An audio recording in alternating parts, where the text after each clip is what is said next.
नमस्कार आप सभी लोगों को। आइए भाव के बारे में जानते हैं कि कौन सा भाव शुभ है, कौन सा अशुभ है।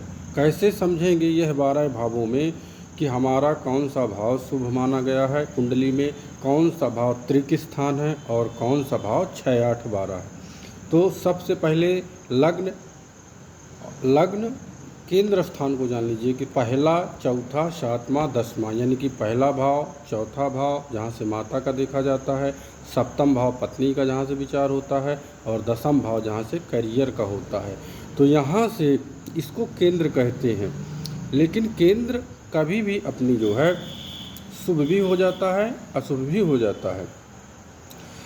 अब त्रिकोण भाव लग्न है, पंचम और नवम, यह पूर्ण योगकारी होते हैं, इसमें कोई संदेह नहीं रहता। अब तीसरा, छठा, 11वां यह त्रिक स्थान है।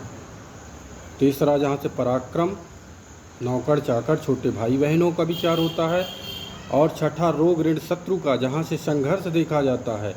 और 11वां जहाँ से तरक्की वृद्धि होती है, कैरियर, सरकार संबंधित आपको लाभ मिलता है, ये सारी चीज़ें देखी जाती है।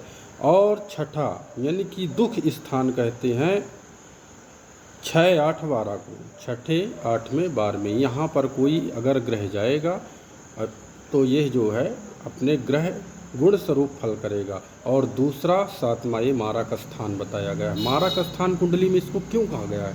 12वें भाव का जहाँ से 12वें से लग्न से 12वां जाएगा उसको व्यय कहते हैं। अब यह शरीर का व्यय है। अष्टम से आयु देखी जाती है, 1, 2, 3, 4, 5, 6, 7। तो अष्टम से अष्टम यानी कि अष्टम से अष्टम भी देखा जाए तो तीसरे से दूसरा 12वां आता है और यहाँ 8वें से 7वां 12वां आता है, इसलिए इसको जो है मारक स्थान कहा गया है। अब आगे आपको और जानकारी देंगे।